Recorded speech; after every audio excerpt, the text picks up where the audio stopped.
मी बाजारातून पाव किलो घोसाळे आणले होते. आता या घोसाळ्याची भाजी तर कोणी खात नाही, पण आता याचं वेगळं काहीतरी कर असं मला मुलं म्हणाले. आता वेगळं काहीतरी काय करायचं म्हणून मी म्हटलं आता मस्त या घोसाळ्याची आपण खेकडा भजी करूया.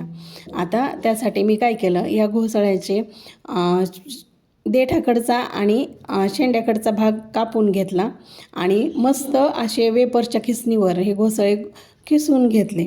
सगळे घोसाळे मी अशा पद्धतीने खिसून घेतले.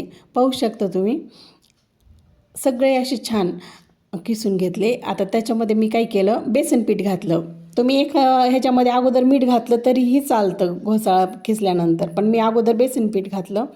नंतर त्याच्यामध्ये ज्वारीचं पीठ घातलं आणि ओवा घातला.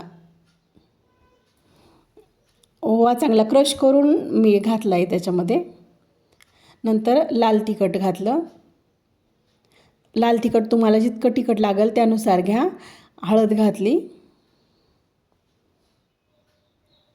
हळद घातल्याच्या नंतर मीठ घातलं. मीठ अगोदर घातलं, मी म्हटले तसं अगोदर घातलं तरीही चालतं, मी नंतर घातले.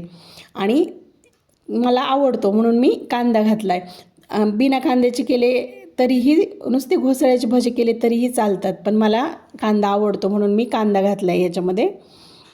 आणि ते छान असं कुस्करून घ्यायचं, बेसन पीठ, कांदा आणि घोसाळे. आणि त्याच्यामध्ये जर तुम्हाला हवं असलं तर पाणी टाकायचं, नाही ते पाणी नाही टाकलं तरीही ते छान पीठ होतं. पण आता मला इथं गरज लागली पाण्याची, कारण मी नंतर मीठ टाकलं होतं ना त्याच्यामुळं, म्हणून मी थोडंसं पाणी टाकले आणि अशा पद्धतीने मी पीठ मळून घेतले. आता इकडं कढईमध्ये तेलही छान गरम झालेलं आहे. आता मी ह्याच्यामध्ये एक एक करून सगळे भजे सोडून घेते. हे सोडताना असे गोल गोल सोडायचे नाही आहेत भजे, असे नुसतं पीठ त्याच्यामध्ये तोडून टाकायचं, म्हणजे त्यांना छान आकार येतो, असा काटे काटे येतात छान. पाहू शकता तुम्ही कसे झालेत ते भजे. आता आपली पहिली बॅच इथं तळून झालेली आहे. आता मी ती काढून घेते.